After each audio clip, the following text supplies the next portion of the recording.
Pernah nggak sih kamu kepikiran, kok bisa ya ada orang yang tajir melintir, sementara yang lain harus jungkir balik cuma buat hidup sehari-hari? Rasanya jadi penasaran. Mungkin ada formula rahasia biar bisa jadi kaya, tapi kamu belum tahu caranya. Nah, di video ini aku bakal bagiin 10 hal yang sering dilakukan orang kaya, tapi jarang dilakukan oleh orang kebanyakan. Bedanya, hal-hal inilah yang bikin mereka sukses secara finansial, sementara yang lain masih berkutat dengan masalah duit. Nomor satu, orang kaya percaya sama hukum pendapatan. Orang kaya tuh percaya bahwa penghasilan mereka bakal sesuai dengan seberapa besar nilai yang mereka kasih ke pasar. Singkatnya, kalau mereka bisa bantu bikin produk yang diinginkan atau dibutuhkan banyak orang, mereka berhak dapat bayaran yang sepadan. Mereka sadar hasil atau output itu yang paling dihitung, apalagi di dunia yang serba berorientasi pada hasil. Di sisi lain, orang yang sering kesulitan keuangan biasanya mikir mereka harus dibayar berdasarkan waktu yang mereka habiskan buat kerja. Padahal, walaupun kerja keras itu penting, fokus ke jam kerja doang tanpa menghasilkan nilai nyata kadang malah bisa jadi tanda bahwa pekerjaan itu nggak efisien. Jadi, orang yang kurang sukses secara finansial sering terlalu fokus pada usaha aja, lupa bahwa hasil akhir juga penting. Nomor 2, orang kaya suka belajar, terutama lewat membaca. Orang kaya punya prinsip yang sederhana tapi powerful. Semakin banyak kamu belajar, semakin banyak yang bisa kamu dapat. Dan biasanya mereka belajar lewat membaca. Warren Buffett, salah satu investor terbaik dunia, pernah ditanya soal kunci suksesnya. Dia nunjuk tumpukan buku sambil bilang, baca 500 halaman seperti ini tiap hari. Begitulah cara ilmu bekerja.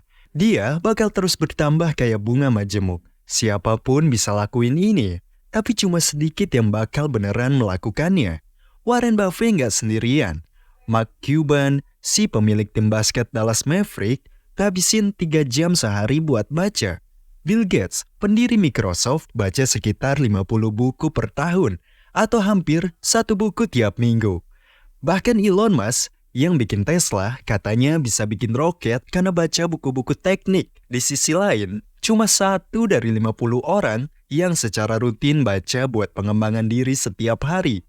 Nggak heran, mereka sering nggak punya pengetahuan yang cukup buat ambil keputusan penting terkait keuangan. Nomor 3, orang kaya fokus ke peluang, bukan hambatan. Ada cerita soal 2 penjual sepatu yang pergi ke daerah terpencil buat jualan. Nah, masalahnya orang-orang di sana sama sekali nggak pakai sepatu. Jadi penjual pertama kesulitan dan akhirnya mutusin buat pulang. Di perjalanan pulang, dia ketemu sama penjual kedua. Dia bilang, udah deh, jangan buang-buang waktu di sini. Orang-orang di sini bahkan nggak pakai sepatu. Tapi si penjual kedua malah seneng banget. Mereka nggak pakai sepatu. Wah, berarti saya bisa jualin sepatu ke semua orang di desa ini. Ini beneran kesempatan emas nih. Dari cerita ini, kelihatan banget kan bedanya? Orang yang sering kesulitan finansial kadang cuma lihat halangan dan langsung nyerah. Sementara orang kaya selalu lihat peluang dan gak ragu buat terjun ke wilayah baru yang bahkan belum kepikiran sama orang lain. Nomor 4, orang kaya bergaul dengan orang-orang positif dan sukses. Ada pepatah yang bilang, kamu adalah rata-rata dari 5 orang yang paling sering bersama kamu. Orang kaya sangat paham bahwa lingkaran sosial mereka punya dampak besar pada kesuksesan. Mereka pun lebih memilih bergaul dengan orang-orang yang senang bicara soal keberhasilan, peluang, dan hal-hal positif. Dengan cara ini, pandangan hidup mereka lebih optimis, karena sering berada di lingkungan yang suportif. Berbeda banget dengan kebanyakan orang yang tidak fokus pada pengembangan diri. Mereka seringkali kurang berusaha untuk berada di sekitar orang-orang yang mendukung kesuksesan mereka. Akhirnya, peluang untuk memperbaiki kondisi keuangan pun semakin berkurang karena terpengaruh hal-hal negatif di sekitar mereka. Nomor 5, orang kaya gak ragu promosiin diri dan nilai mereka. Sebagian besar orang kaya punya keterampilan atau ide yang jadi sumber kekayaan mereka. Karena itu, mereka nggak takut menunjukkan kelebihan yang mereka punya ke orang lain. Mereka berbagi keahlian bukan cuma buat promosi atau mejeng, tapi juga buat bantu orang lain supaya berkembang. Sementara itu, kebanyakan orang yang tidak memiliki kekayaan besar biasanya tidak terlalu luar biasa dalam suatu bidang tertentu atau enggan menonjolkan diri. Sayangnya, menjadi rata-rata adalah langkah awal menuju kesulitan finansial loh. Selain itu, bagi mereka yang tidak biasa promosiin diri sendiri, seringkali sulit menyadari betapa pentingnya menjual diri dan keterampilan untuk bisa maju. Nomor 6. Orang kaya lebih besar dari masalahnya. Orang yang masih kesulitan finansial seringkali melihat masalah sebagai hambatan, bukan sebagai kesempatan. Daripada mencari cara untuk melewati masa-masa sulit, mereka cenderung menyerah dan kembali ke zona nyaman. Berbeda dengan orang kaya, mereka justru senang menghadapi tantangan baru. Mereka tahu bahwa selalu ada peluang besar di balik sebuah solusi masalah. Dan inilah yang seringkali menjadi dasar dari banyak kisah kesuksesan finansial. Nomor 7.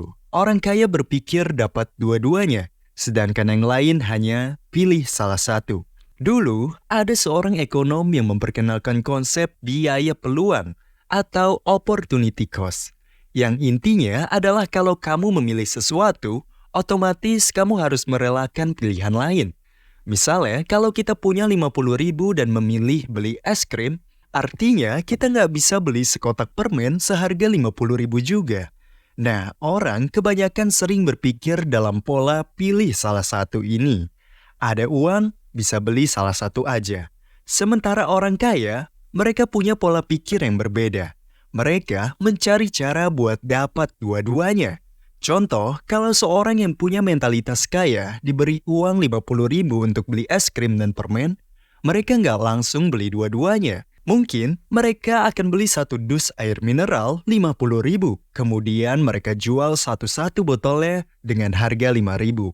Setelah semuanya terjual, mereka akan punya 120.000. Jadi, mereka bisa beli es krim, permen, dan masih punya sisa uang. Intinya, orang kaya berpikir gimana caranya dapat dua-duanya, bukan cuma gimana caranya pilih salah satu. Nomor 8. Orang kaya fokus pada kekayaan bersih, bukan sekedar pendapatan. Orang yang masih kesulitan keuangan seringkali berbicara soal berapa besar gaji per jam mereka. Sementara orang kaya tahu bahwa pendapatan per jam itu nggak seberapa penting dibandingkan kekayaan bersih seseorang. Kita bisa aja punya gaji per jam yang tinggi. Tapi kalau nggak tahu cara menyimpan uangnya atau mengembangkannya, ujung-ujungnya bisa jadi tetap miskin. Orang kaya tahu punya kekayaan bersih yang besar itu membuka banyak peluang baru dan akan menciptakan kekayaan lebih besar di masa depan. Nomor 9. Orang kaya cerdas mengatur uang besar. Ada pepatah hemat di yang kecil, boros di yang besar. Dan sayangnya ini sering dilakukan orang miskin. Artinya mereka sangat berhati-hati soal pengeluaran kecil.